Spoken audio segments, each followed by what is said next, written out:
Добрый день, с вами Мадина Мухамеджан. Сегодня в рамках нашего проекта Tramway мы рады представить вам наших гостей, которые по-разному реализуют себя в общественной и профессиональной сфере. Дарья Тохтар, создатель образовательных платформ по развитию казахского языка и активистка Ассоциации корейцев в Павлодарской области по названию Суман. Тигран Панаян, предприниматель, основатель сети Tiger Food и активный участник Ассамблеи Жастара. Расскажите немного о себе, где вы родились, учились и чем занимаетесь сегодня?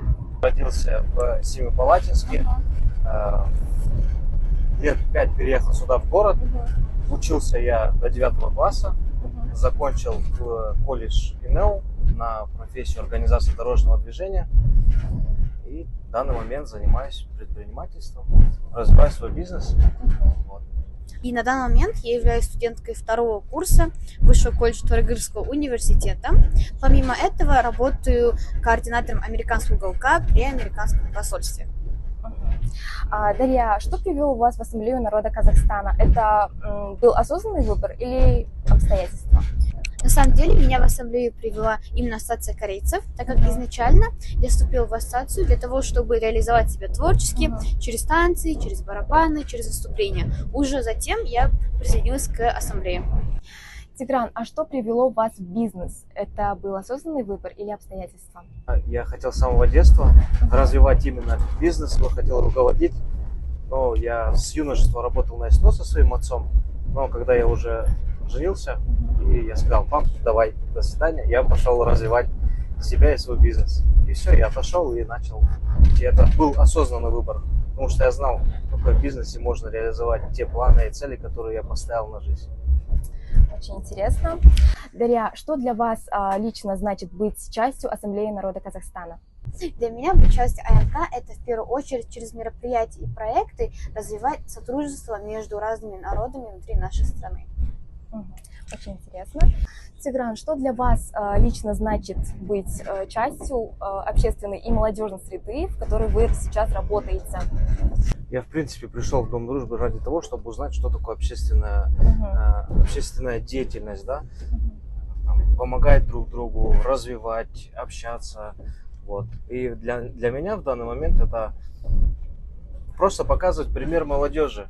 Да, я хотел там пример взять, но там пример я не нашел для себя. Я, наоборот, там теперь становлюсь сам примером молодежи и пытаюсь развивать, показывать культуру, да, как нужно правильно себя вести в той или иной ситуации. Вот, для меня сейчас это так.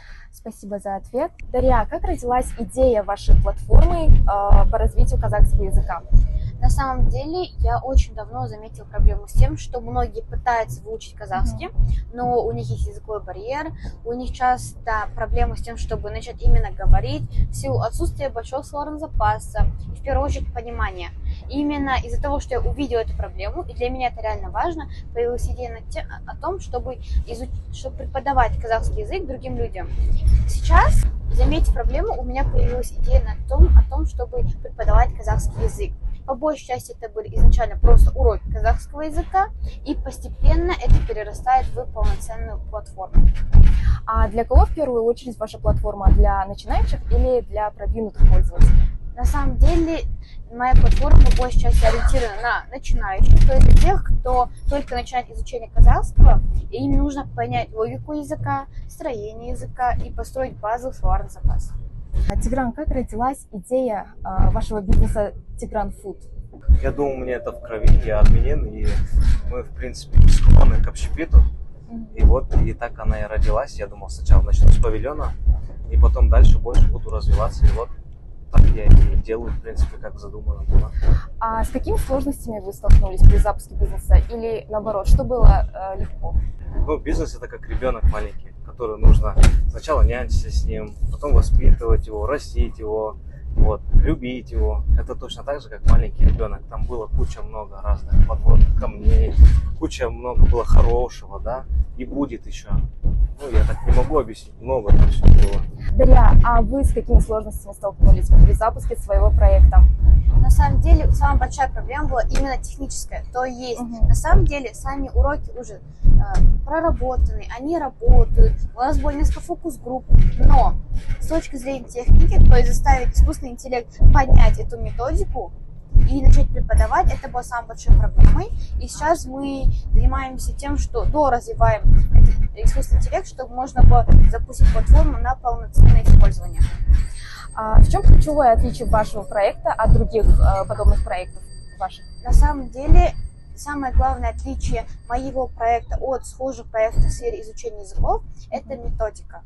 Это первое. И второе – это всестороннее погружение через разные навыки. То есть для изучения языка нужно, чтобы 4 навыка, то есть это говорение, слушание, писание, чтение, были использованы, и чтобы человек умел их не только воспринимать пассивно, но и активно использовать. Именно из-за этого моя платформа отличается от других, потому что тут все 4 навыка используются. Очень интересно. Тигран, в чем ключевое отличие вашего бизнеса от других подобных проектов? Часто веду свою соцсеть, да, развиваю мой аккаунт и рабочий аккаунт, и там показываю, насколько безопасно у меня кушать, насколько у меня все держится в контроле это, и какой у меня контроль качества проходит. И я думаю, это наша такая уникальность, которую тяжело сделать. Вот. Безопасность и стандарты нашего производства. Спасибо за ответ. Дарья, какую роль в вашей жизни играет Ассоциация корейцев в Павлодарской области Соман? На самом деле для меня Ассоциация корейцев – это место, где я могу воплощать свой творческий потенциал. То есть там у нас есть народные танцы, есть игры на барабанах, очень много разных концертов и выступлений, через которые можно именно показать себя как талантливого человека и артиста. Какой совет вы бы дали молодежи, которая хочет начать свое дело? Не торопитесь, всему свое время. И верьте. Дарья, есть ли проекты, которые вы особенно гордитесь? Среди всех моих проектов больше всего я горжусь проектом, в котором я не являюсь основателем, но я в нем активно участвую. Это школа юных лидеров Альянса женских сил Павлодарской области, потому что мы через этот проект помогаем ребятам в первую очередь найти себя, воплотить свой потенциал. И когда у них есть какие-то идеи крутых начинаний, проектов, стартапов, и они не знают, как их воплотить, мы как раз таки им помогаем в этом. А как вы думаете, что сегодня приводит молодежь в общественные проекты или объединения? На самом деле, я считаю, что в первую очередь это неравнодушие. Человек, которому все равно на окружающих, на других людей никогда не будет посвящать себя общественной деятельности. Поэтому в первую очередь это неравнодушие. Тигран, был ли в вашей жизни такой момент, когда вы особенно почувствовали силу между людьми разных культур? У меня на работе работает межнациональные все люди, у меня вообще все есть нация, да, и они все вот друзья с друг другом. Нету там разницы, казах, русский, татарин, армянин. Я сам армянин, у меня управляющая там казашка, бухгалтер у меня русская, да? И мы все вот как одна команда целая, то есть там нету разницы нации, я не разделяю так. Спасибо за ответ. Дарья, как вы думаете, почему в Казахстане так естественно звучит принцип «разные, но вместе»? Потому что сами по себе казахи очень гостеприимный народ, и в те времена, когда другим народам нужна была помощь, поддержка, когда нужно было найти новый дом, наш народ очень сильно помогал другим. И это у нас в крови. Помочь, выручить, сделать что-то вместе. И именно поэтому у нас и работает этот принцип, потому что у нас нет деления на ту или другую нацию, у нас нет деления на какую-то главенствующую и второстепенную. У нас абсолютно все одинаковые.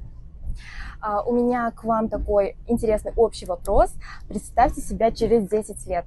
За какой свой выбор или поступок вы бы сказали себе спасибо? В этой жизни ни о чем сожалеть нельзя, и каждый мой шаг, который я делаю в данный момент, это и есть правильный шаг. Вот. А ни о чем сожалеть нельзя. Ничего просто так не бывает в этой жизни. Да, спасибо за ответ. Через 10 лет я была бы благодарна себе за то, что я пробую себя в разных сферах, за то, что, несмотря на то, что это не всегда просто, я иду в новое, к новым начинаниям и стараюсь менять мир к лучшему. Спасибо вам за интересную беседу и честные ответы. Сегодня мы услышали две разные истории, но с очень похожим смыслом. О людях, которые создают что-то свое и вдохновляют других стремиться в стремлении приносить пользу обществу. Спасибо Дом Дружбы, то, что организовали это все. Я всем благодарен. Спасибо за то, что пригласили нас на такой необычный подкаст. На самом деле это очень интересная идея снимать подкасты в трамвае.